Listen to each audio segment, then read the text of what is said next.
Desde finales de la década de 1950, los seres humanos han lanzado miles de satélites al espacio.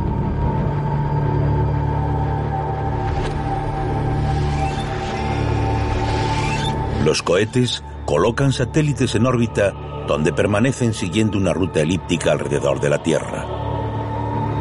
Giran sobre nosotros a velocidades increíbles durante varios años y llevan a cabo misiones muy precisas. Por ejemplo, fotografiar la Tierra para conseguir predicciones meteorológicas. Transmitir señales de teléfono, televisión y radio entre dos lugares de la Tierra. O, en el caso de los satélites militares, espiar a otros países. Están controlados desde tierra y están equipados con ordenadores, cámaras y sensores. Combustible, baterías y paneles solares proporcionan la energía necesaria para cumplir sus misiones. Algunos se estropean y otros dejan de funcionar cuando se quedan sin energía. Se convierten en basura orbital, dando vueltas alrededor de la Tierra a más de 27.000 kilómetros por hora. En ocasiones, chocan con otros objetos creando miles de pequeños fragmentos. Actualmente se han contabilizado casi 1 millón de objetos que miden más de 1,5 centímetros.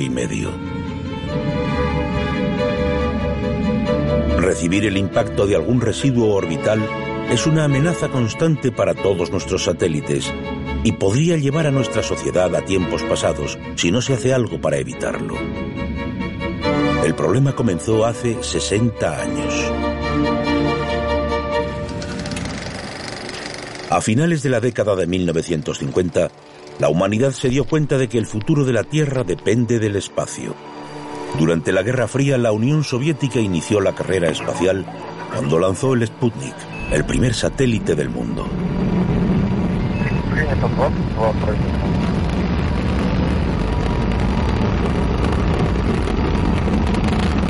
En el Centro Nacional de Estudios del Espacio, en Francia, el científico espacial Christophe Bonal recuerda el origen del problema. El problema de la basura orbital comenzó en el momento del primer lanzamiento, el 4 de octubre de 1957, cuando se lanzó el Sputnik 1.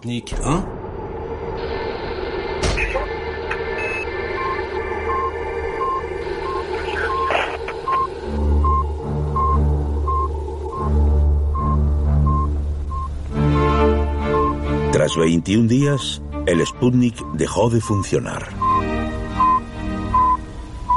Era un objeto artificial no operativo, lo que llamamos basura espacial.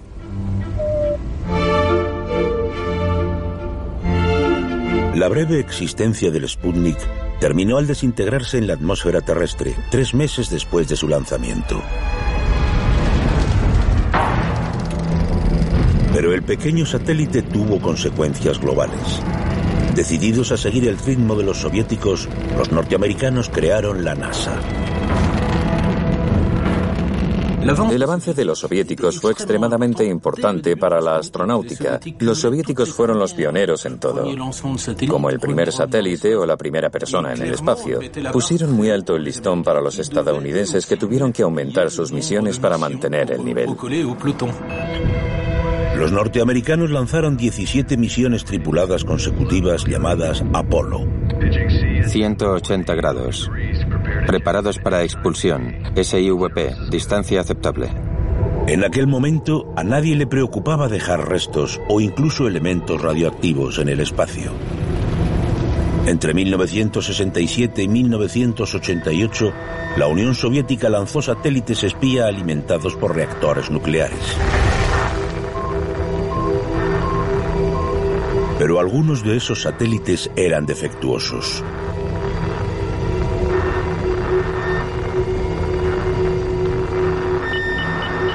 En septiembre de 1977, los radares norteamericanos detectaron que el satélite ruso Cosmos 954 hacía maniobras erráticas.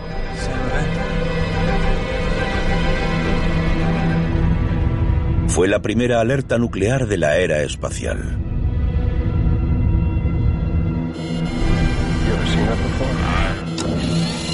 El 12 de enero de 1978, los estadounidenses se pusieron en contacto con las autoridades soviéticas en relación con el satélite.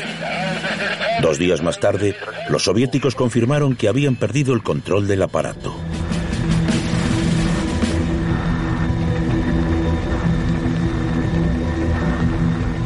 Cuando el satélite volvió a entrar en la atmósfera, esparció material radioactivo por el norte de Canadá.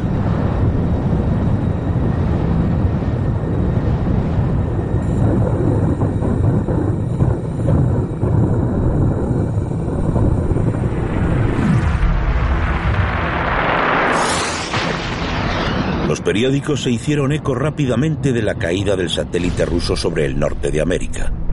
En aquel ambiente de la Guerra Fría quedó claro rápidamente que la basura espacial era un peligro potencial para la población de la Tierra.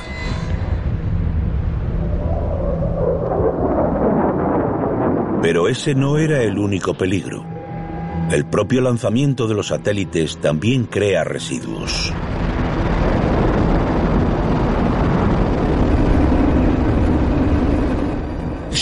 Cada cohete lanzado ha dejado basura en órbita. Los viejos satélites se han quedado ahí arriba, y eso es lo que nos ha llevado a la situación actual.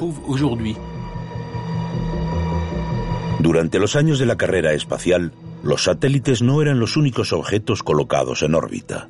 Rüdiger Jen, ingeniero de la Agencia Espacial Europea, ha analizado la basura orbital creada por los lanzamientos de cohetes. Cuando lanzamos un satélite, la primera fase del cohete proporciona energía suficiente para llegar hasta los 10 kilómetros de altitud y luego cae al océano.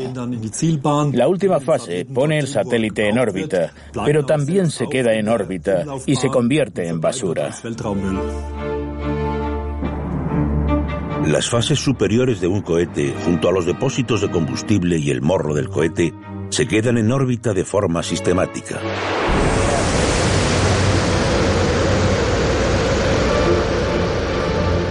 Durante los últimos 16 años, muchos de estos restos se han acumulado, otros se han desintegrado.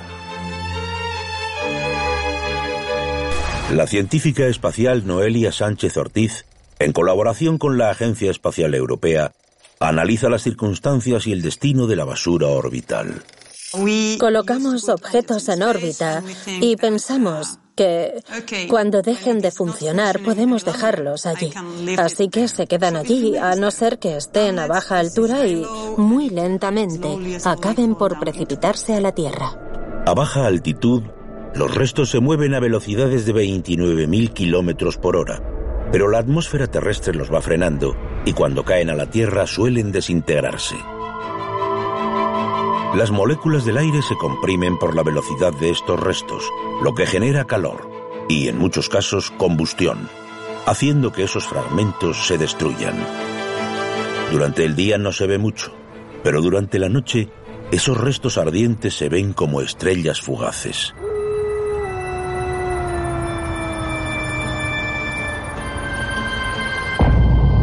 Los problemas aumentan cuando no se desintegran totalmente en la atmósfera. En 1997, el depósito de combustible de un cohete Delta II, que pesaba 250 kilos, se estrelló cerca de Georgetown, en Texas. En 2001, la tercera fase de un cohete Delta II aterrizó a 240 kilómetros de la capital de Arabia Saudí, Riad. En 2011, el morro de un cohete Soyuz fue encontrado en Martinica. Y en 2013, varios depósitos de titanio aparecieron en el jardín de un electricista en Texas. Hasta ahora, nadie ha muerto. Pero es una cuestión de tiempo.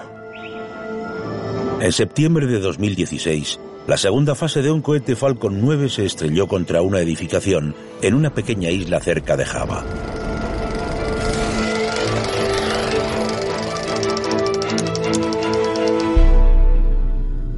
Parece que a veces el cielo cae sobre nuestras cabezas.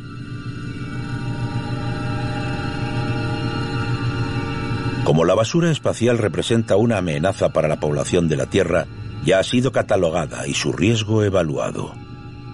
Hemos calculado que hay de 10 a 20.000 objetos en órbita. Solo un pequeño porcentaje de estos objetos cae en la Tierra.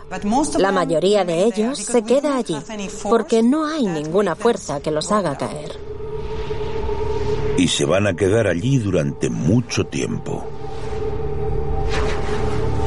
Como todos los lanzamientos de cohetes están monitorizados, es relativamente fácil saber qué es lo que circula sobre nuestras cabezas. Todos los satélites y residuos representan una masa de 7.500 toneladas, lo equivalente a la masa de la Torre Eiffel.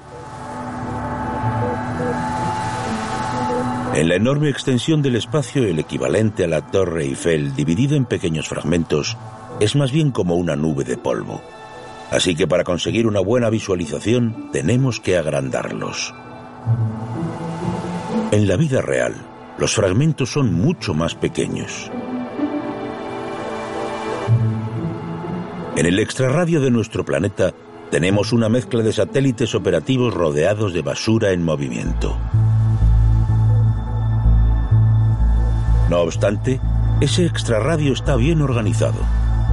Los satélites utilizan 3 órbitas diferentes.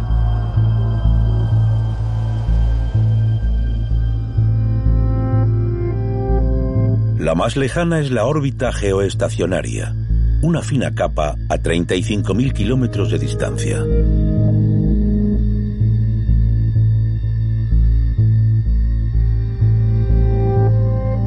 Los satélites en esa órbita se mantienen constantemente sobre el mismo punto del ecuador y se utilizan para las telecomunicaciones, como los enlaces de teléfonos y ordenadores y transmisiones de televisión.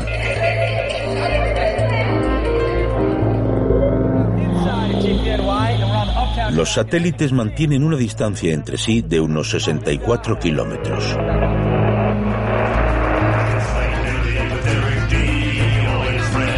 El espacio disponible es muy valioso, así que hay que retirar los satélites cuando se acaba su vida útil. Sus últimas reservas de combustible se utilizan para salir de la órbita y colocarse en otra zona. El satélite se aleja de la Tierra a una órbita que es como un cementerio para no interferir con nada.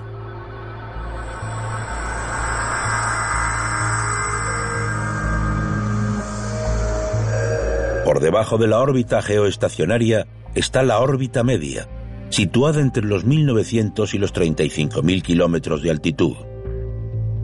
Esta enorme zona está ocupada por los satélites de navegación, como los del GPS. Si uno de esos satélites deja de funcionar, se coloca en una órbita intermedia donde no interferirá con otros. Y finalmente, la órbita más cercana a la Tierra, llamada órbita baja terrestre, situada por debajo de los 1.900 kilómetros de altitud. En esa zona es donde la exploración espacial de los últimos 60 años ha dejado la mayor cantidad de restos, y la única forma de deshacernos de esos restos es enviarlos hacia la atmósfera terrestre para que se desintegren.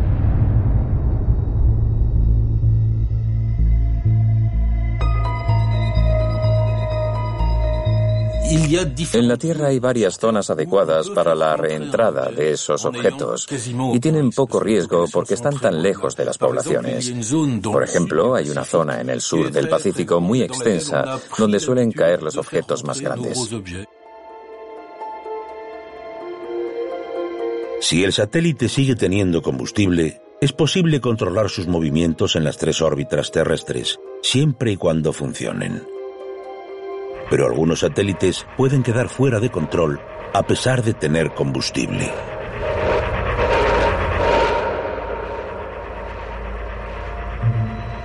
Uno de los problemas con los satélites es que de vez en cuando se estropean y no sabemos por qué.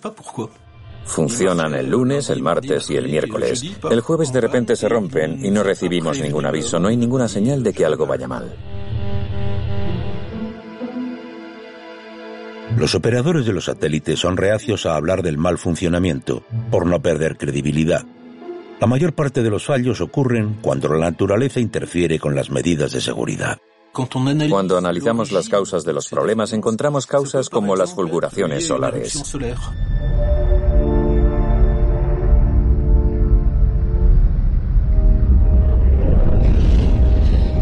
Durante las tormentas solares, nuestro Sol libera enormes cantidades de energía que dispersa por el espacio partículas cargadas eléctricamente.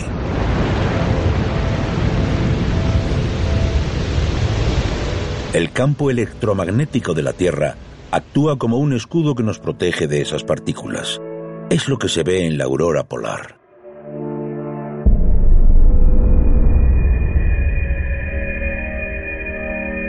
Pero los satélites son como patos de feria, a merced de sus efectos. La radiación solar puede borrar sus sistemas de navegación.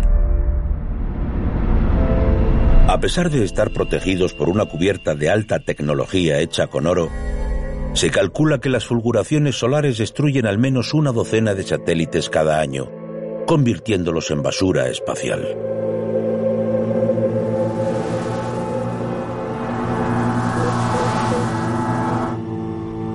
El espacio es un lugar vacío con desechos que se quedan ahí, en movimiento. Eso provoca dos problemas muy concretos. El primero es que cuando llegan ahí se quedan durante mucho tiempo. Un objeto a una altitud de 950 metros, por ejemplo, puede mantenerse durante más de 1000 años. Y el segundo es que, como están en órbita, van a velocidades de 29.000 kilómetros por hora. La probabilidad de estrellarse contra algo en ese tiempo es realmente alta. Hasta 2007, los expertos contabilizaron unos 12.000 fragmentos grandes entre esa basura. Pero desde entonces hay dos causas que han hecho que la situación empeore. Una implicó el satélite ruso Cosmos 2251, que empezó a funcionar mal mientras estaba en la órbita baja terrestre. Los rusos perdieron el contacto con él y fueron incapaces de sacarlo de su órbita para dirigirlo hacia la Tierra. En una trayectoria perpendicular a la misma altitud, un nuevo satélite norteamericano llamado Iridium 33 estaba en órbita.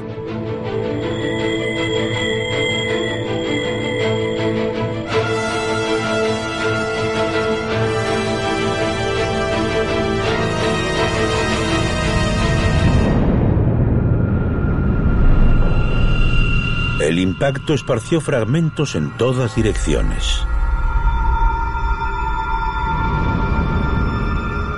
Alrededor de 3.000 que tenían más de 7 centímetros y varios miles de menor tamaño fueron lanzados al espacio, creando una amenaza para todos los dispositivos de la órbita baja terrestre. Esta colisión demuestra que un objeto fuera de control en la órbita más baja es un peligro para todos los satélites operativos. Otro suceso digno de la Guerra de las Galaxias tuvo lugar cuando China decidió destruir deliberadamente un satélite meteorológico que ya no estaba en funcionamiento, utilizando un misil balístico equipado con un rastreador de infrarrojos y una cabeza explosiva.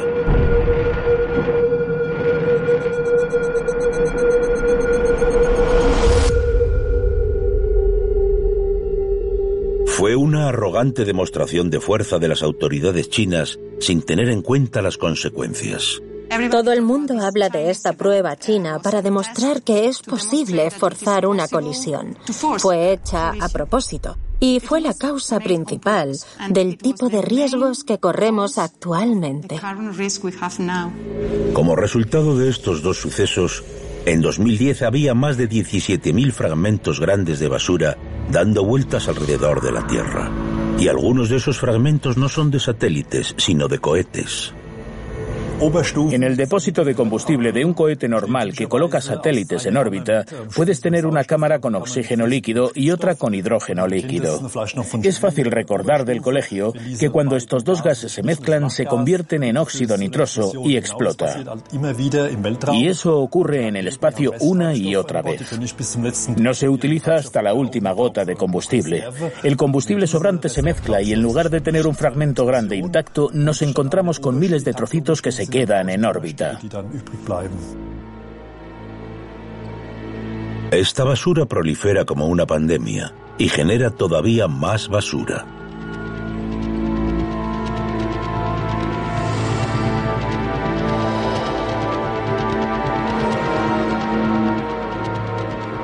Este fenómeno recibe el nombre de síndrome de Kessler. en honor al consultor de la NASA que lo describió, lo analizó y lo cuantificó. La cantidad de objetos en órbita que tenemos en este momento es suficiente para que cada 10 años 2 de ellos choquen y aumente considerablemente la fragmentación.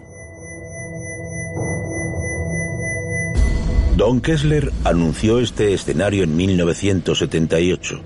Desde entonces se ha revelado como cierto en varias ocasiones. Igual que la colisión del Cosmos y el Iridium en 2009, se espera que cada 5 años nos encontremos con colisiones entre objetos grandes y fragmentos grandes que pueden producir más basura.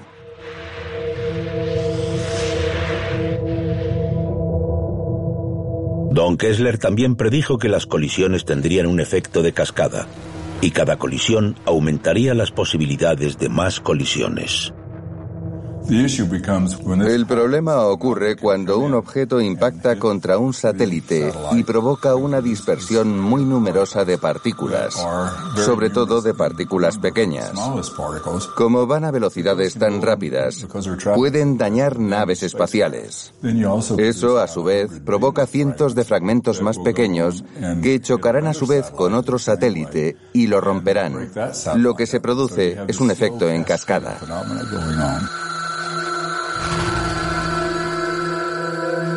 Esta teoría se demostró en 1996, cuando un fragmento de un cohete Ariane lanzado 10 años antes se cruzó en el camino de un satélite militar francés llamado CERIS.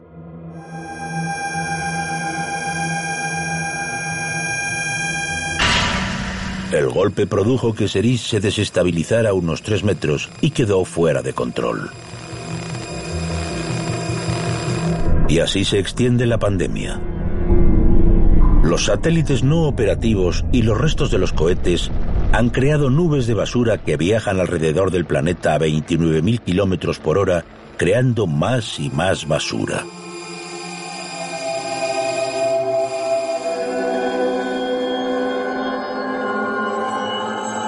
Esta proliferación puede poner en peligro muchas actividades en la Tierra. Es fácil olvidar que los satélites son fundamentales en nuestra vida cotidiana.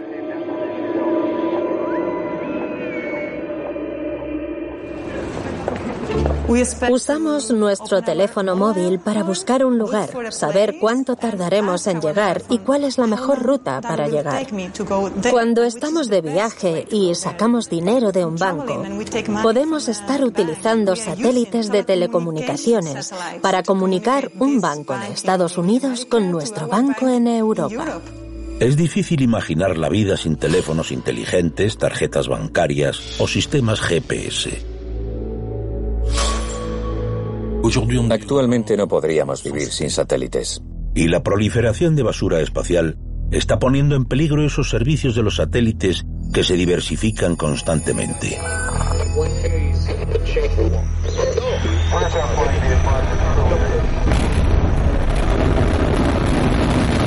Las agencias espaciales tienen que asumir grandes riesgos cada vez que realizan un lanzamiento, incluyendo la Agencia Espacial Europea. Si esperamos a que llegue el momento en que todo esté vacío, eso implicaría que no podríamos realizar ningún lanzamiento. Así que, aunque sea difícil de creer, lo estamos haciendo a pesar de las posibilidades de chocar con algo. Si no lo hiciéramos así, nunca tendríamos luz verde para un lanzamiento. El riesgo actual está demostrado y calculado. Las posibilidades de perder un satélite son del 5%. Un porcentaje del riesgo se refiere a recibir el impacto de algún resto de basura. Hay componentes muy complejos que pueden romperse, haciendo que el satélite quede inservible. Pero las posibilidades de perder un satélite alcanzan rápidamente el 10 o el 20% al aumentar la basura orbital. La Agencia Espacial Europea calcula que el riesgo de colisión aumentará al 20% en el año 2038. Es decir, que 1 de cada 5 satélites no completará su misión. Es un porcentaje muy elevado. Las agencias espaciales deben buscar formas de sortear este campo de minas y detectar los restos en órbita. Desde 1957 los Estados Unidos han estado utilizando una red de vigilancia espacial para predecir cuándo y dónde entrarán los restos espaciales en la atmósfera terrestre. Han creado un catálogo de restos que están en órbita y lo utilizan para determinar a qué país pertenecen los objetos que entran en la atmósfera. También permite avisar a la NASA si hay riesgo de que interfiera con sus propios satélites.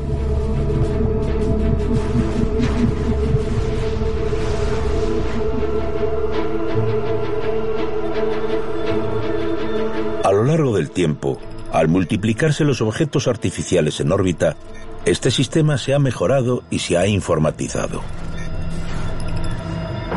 Pero en Europa no se estableció un sistema de vigilancia espacial similar hasta 40 años después. En 1996, cuando los restos del cohete Ariane dañaron el satélite militar Ceres, el ministro francés de Defensa implantó un sistema llamado Graves.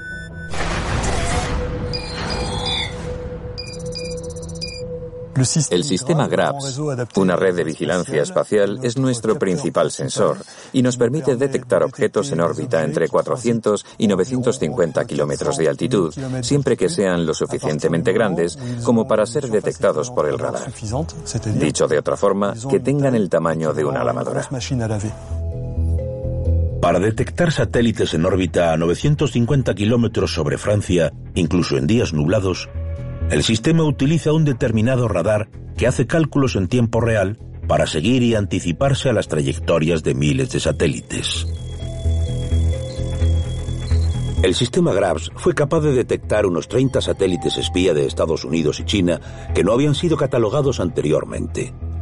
Hoy en día las relaciones internacionales en el espacio son una mezcla y una extensión de las que se viven en la superficie. Dicho de otra forma, hay tanta ayuda mutua como competencia y en ocasiones enfrentamientos abiertos. Francia accedió a guardar silencio sobre los satélites espía, pero a cambio consiguió acceso al catálogo de basura orbital de Estados Unidos. Este catálogo es mucho más minucioso que la versión europea, ya que recoge objetos que solo miden 10 centímetros.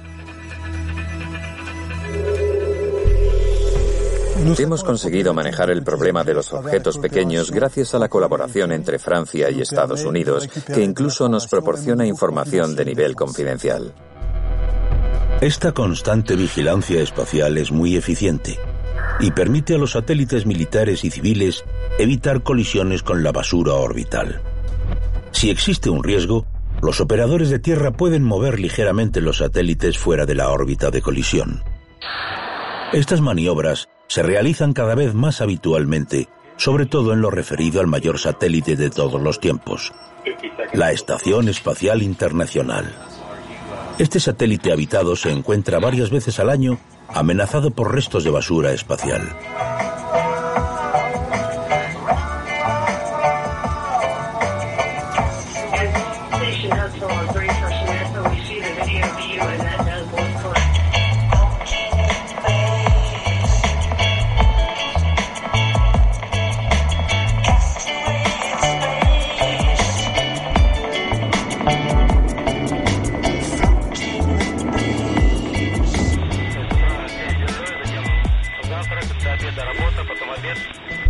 Para evitar esa basura orbital que sigue una trayectoria ya identificada, la estación espacial tiene que desviarse de su rumbo.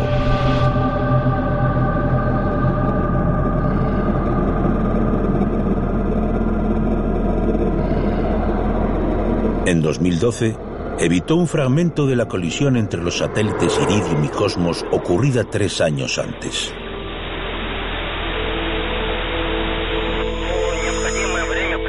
En 2014, la estación espacial tuvo que evitar 5 veces la basura espacial en movimiento. Esta amenaza constante se ha convertido en parte de la vida cotidiana de los astronautas. La estación espacial está en la ruta de colisión de un pequeño fragmento de basura espacial.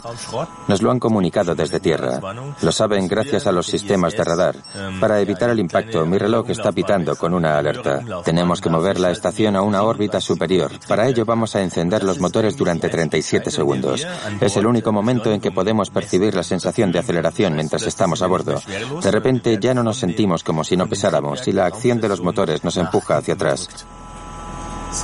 Vamos a empezar. Adelante.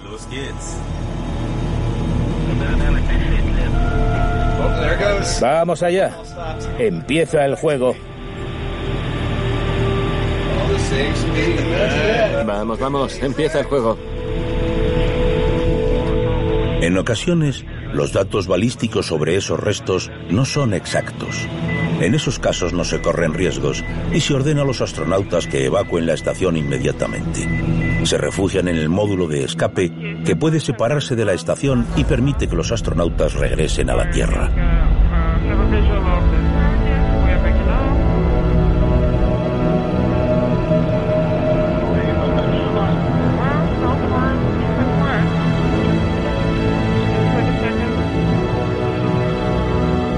Pero la evacuación no es necesaria siempre. Con frecuencia hay residuos orbitales que no se detectan si miden menos de 10 centímetros. Actualmente hay millones de fragmentos de basura que son demasiado pequeños para que los radares puedan seguirlos. Para evitar esta amenaza, los satélites y la estación espacial necesitan protección.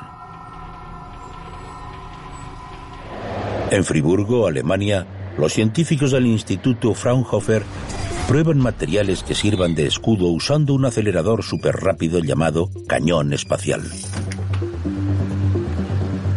Este cañón espacial dispara pequeñas bolas metálicas contra varios materiales de protección. Esta serie de cámaras reproducen las condiciones del espacio. Están llenas de gases ligeros y aceleran las bolas a la misma velocidad que tiene la basura orbital, 29.000 kilómetros por hora. A esta velocidad, el comportamiento de las colisiones es muy diferente al que se da en la Tierra, por ejemplo en un accidente de coche. Cuando un coche impacta contra un muro o contra otro coche a 50 kilómetros por hora, se deforma y se crean miles de fragmentos.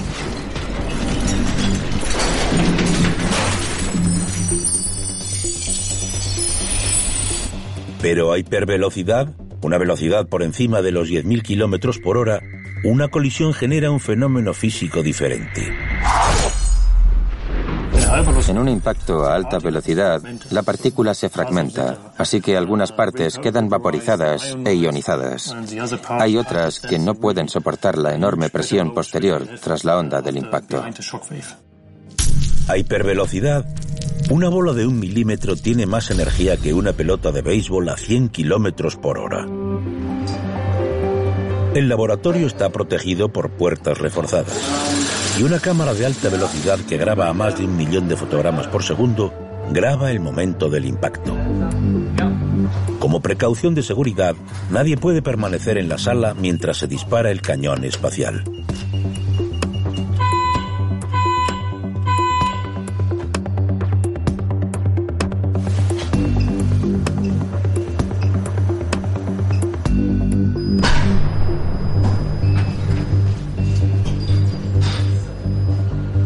Posteriormente se analizan los resultados de las pruebas sobre los diferentes componentes de un satélite. Para la Estación Espacial Internacional hemos probado varios escudos, pero también probamos sus componentes, como células solares o depósitos que se utilizan en el interior del satélite. Utilizando imágenes a cámara ultralenta, el equipo del cañón espacial consigue entender y crear un modelo de lo que ocurre durante una colisión. Su trabajo les permite crear estructuras que son al mismo tiempo ligeras y resistentes a impactos de hipervelocidad. Han demostrado que doblando o triplicando las capas de aislamiento se pueden proteger los componentes de los satélites golpeados por fragmentos de tamaño inferior a los 10 centímetros. La primera capa rompe el fragmento que impacta. La segunda disipa su energía y protege la tercera capa. Gracias a estos experimentos, los científicos han sido capaces de diseñar satélites resistentes a pequeños fragmentos de basura. Pero todavía no podemos proteger a los astronautas cuando están fuera de su vehículo durante los paseos espaciales. Están expuestos a pequeños fragmentos que por su velocidad no pueden ser detectados por el radar ni vistos por el ojo humano. El más mínimo impacto podría perforar el traje de un astronauta y causarle una muerte inmediata.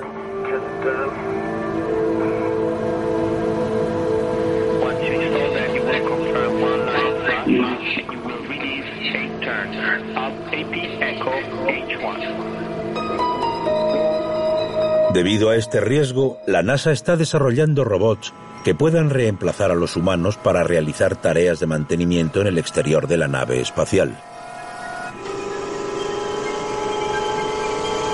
Aunque los robots tampoco podrían soportar el impacto de un objeto mayor de 1,5 centímetros.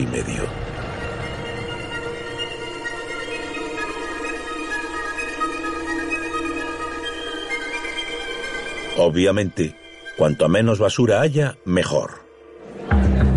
Muchos países han intentado establecer reglas para evitar la proliferación de la basura espacial, igual que han hecho con las armas nucleares.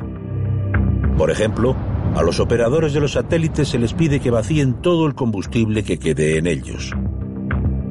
Todos los cohetes están equipados con sistemas para expulsar o quemar el exceso de combustible.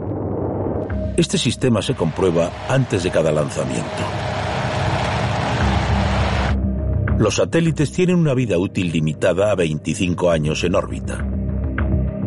Y finalmente, los objetos en la órbita baja terrestre que no se desintegren al reentrar en la atmósfera deben ser dirigidos a zonas amplias del océano para el impacto final. Sin embargo, estas reglas no se respetan en todas las ocasiones, sobre todo porque no existe ningún organismo que sancione a quienes no las siguen. Y según pasa el tiempo, la cantidad de basura aumenta.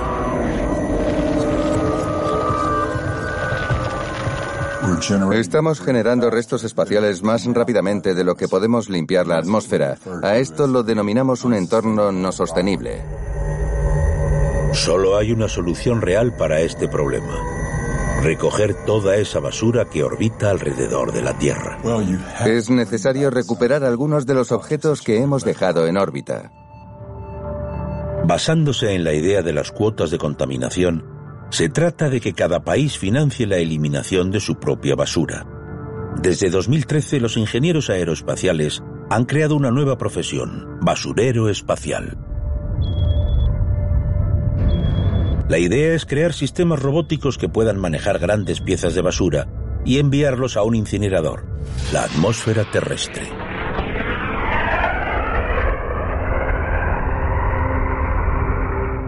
La dificultad de la tarea estriba en que la basura orbital se mueve como un asteroide, girando a causa de la gravedad.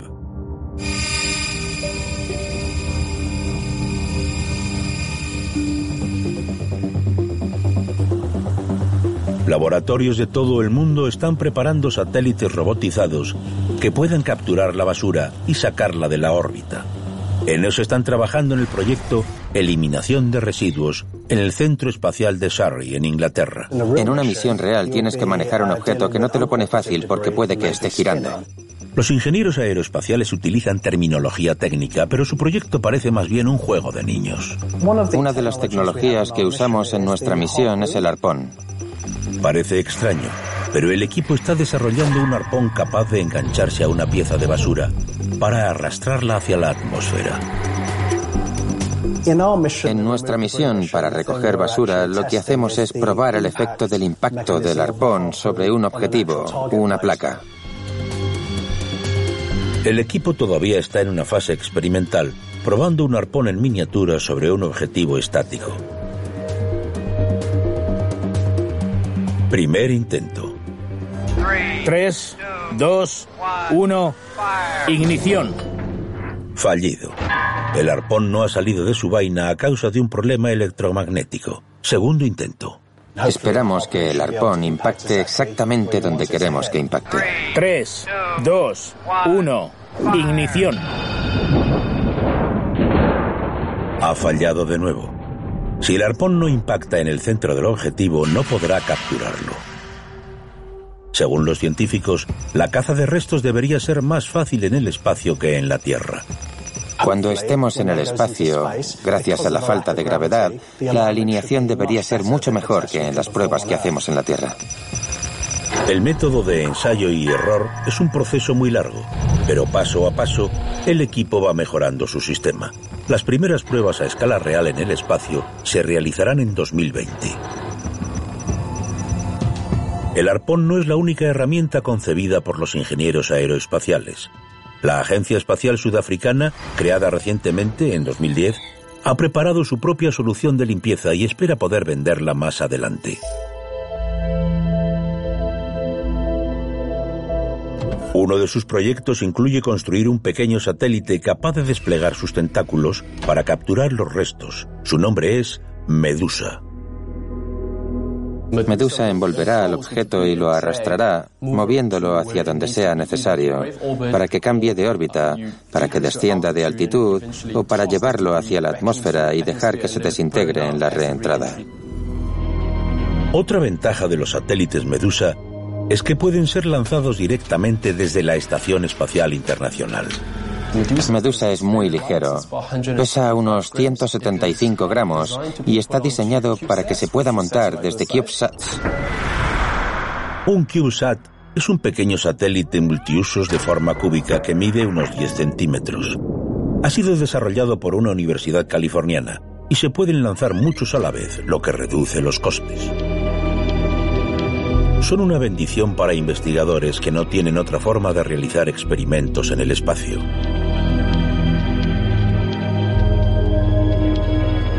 Emparejado con CubeSats, un concepto ya en uso, Medusa podría ser capaz de eliminar basura durante 25 años.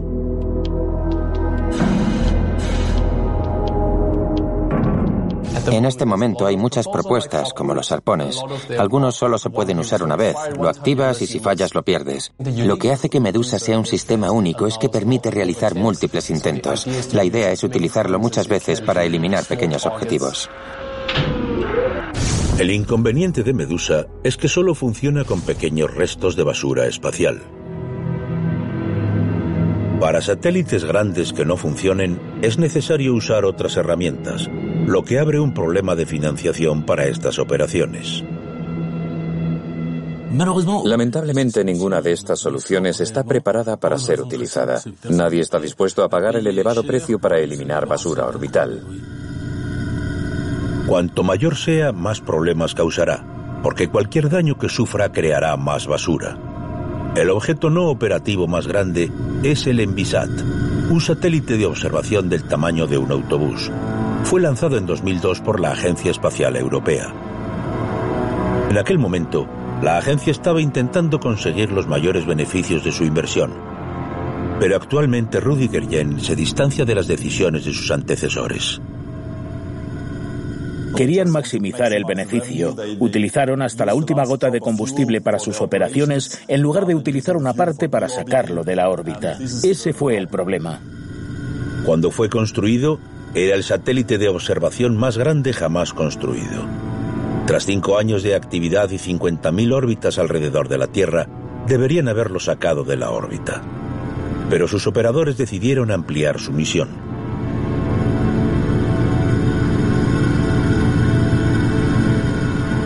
Sin embargo, 10 años después de su lanzamiento, el 8 de abril de 2012, la Agencia Espacial Europea perdió el control del Envisat. En este momento es como una bomba de relojería. Cruza trayectorias utilizadas por satélites que sí están operativos.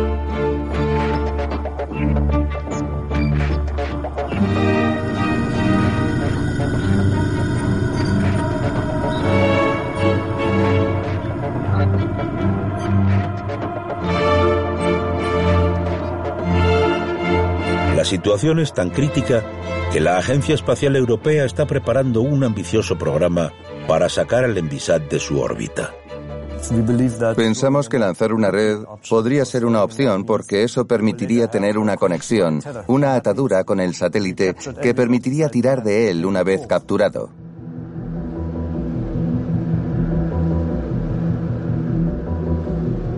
Para probar esta red espacial, los ingenieros utilizan un avión en el que recrean las condiciones de falta de gravedad del espacio.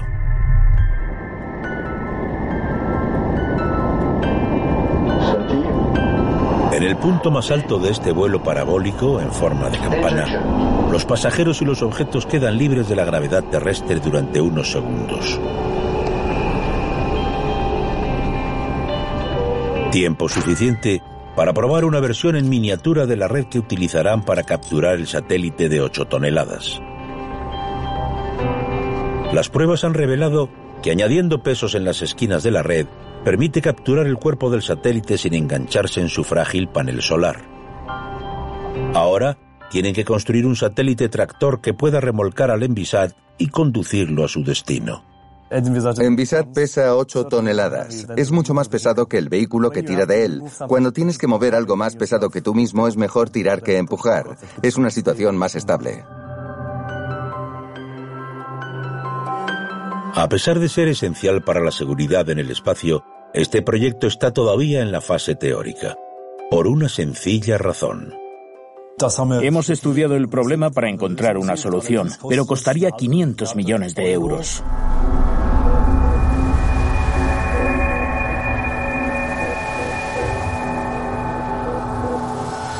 Por razones tecnológicas y económicas, todavía no hay ningún basurero robótico preparado.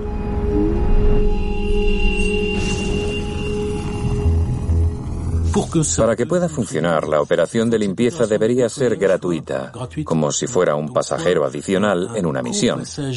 Lo que parece muy prometedor es lo que llamamos remolcador espacial. El remolcador espacial tendría que ser multifuncional, una especie de navaja suiza espacial. El lunes recargas un satélite, el martes repara otro, el miércoles revisa un satélite, el jueves realiza el mantenimiento y el viernes regresa a la Tierra. Y cuando regresa a la Tierra podría recoger algo de basura espacial y enviarla contra la atmósfera. Sin embargo, según los ingenieros de Airbus, que están desarrollando los remolcadores espaciales, sigue habiendo problemas tecnológicos. Lo que no podemos hacer ahora es un encuentro programado con un objeto que no ha sido diseñado con ese propósito, como un satélite viejo o un fragmento de basura espacial. Un encuentro es un contacto organizado y controlado entre dos objetos espaciales. Necesitamos desarrollar nuevas tecnologías autónomas que puedan gestionarse por sí mismas. Estaría basado en sensores de visión que escanearían el entorno y analizarían los contenidos de las imágenes que capturan.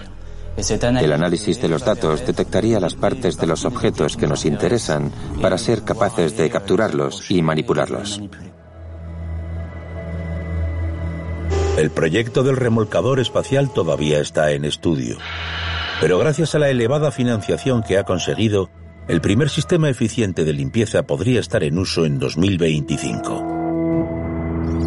Además de la Agencia Espacial Europea y el Envisat, los remolcadores espaciales podrían encontrar más clientes. Nuevas y ambiciosas empresas emergentes tienen previsto enviar miles de satélites a la órbita baja terrestre para crear una red de Internet de banda ancha por todo el mundo. Uno de estos proyectos, conocido como megaconstelaciones, se convirtió en realidad en 2017, el proyecto OneWeb. Un emprendedor visionario consiguió convencer a algunos gigantes de Internet norteamericanos, además de la empresa europea Airbus, para realizar enormes inversiones en la fabricación de una serie de casi 1000 satélites. Su objetivo, garantizar el acceso a Internet desde las zonas más remotas del planeta. OneWeb ha diseñado, está construyendo y pronto lanzará una constelación de satélites para terminar con la brecha digital. Proveerá de acceso de banda ancha a la mitad del planeta, a los 4.000 millones de personas que actualmente no tienen ese acceso. En la constelación inicial vamos a tener 882 satélites. Es casi el número de satélites operativos que hay actualmente en órbita. Y esta enorme cantidad es una fuente de preocupación para los especialistas en basura orbital. Hay proyectos para nuevas megaconstelaciones, por ejemplo, OneWeb, y no hablamos de que vayan a lanzar 100 satélites, sino 1000. Boeing, SpaceX. Hay muchos participantes nuevos en el mercado que tienen nuevas ideas y quieren lanzar satélites. Al final, todo se convertirá en basura espacial. Es un gran problema. ¿Hacia dónde va todo esto? Los promotores de estos gigantescos proyectos sostienen que han tomado todas las precauciones necesarias. Hay algunos asuntos sobre los que tenemos que pensar con mucho cuidado. Hay que crear algún tipo de entorno normativo para que las operaciones de los satélites se realicen de una forma coherente con el uso a largo plazo del espacio. También existe el peligro de llenar el espacio con más basura todavía. Si hay fallos, si hay satélites que se estropean, seguirán dando vueltas como basura. Esa es mi preocupación, que habrá más basura espacial. Es bien sabido que la gente va dejando residuos a su paso. Para evitar una pandemia de basura orbital, es urgente que haya normas internacionales. Todavía hay esperanza. La mayoría de las personas involucradas en la exploración espacial lo está demandando. Nos preocupa que no haya ningún organismo internacional que lo regule. Hay varios grupos pensando en regularlo y algunos países tienen diferentes ideas sobre la regulación, pero nadie está dando forma a esas ideas. La solución tendrá que venir de arriba, de las Naciones Unidas, legislando y exigiendo a la gente que se involucre en la limpieza del espacio. Mientras esperamos que se aplique al espacio un sistema de cuotas de contaminación, la basura orbital es una gran preocupación para los operadores de los satélites. Aunque en la Tierra hay poca gente que esté al tanto del problema, algún día, dentro de poco, nuestras vidas podrían empezar a girar descontroladas.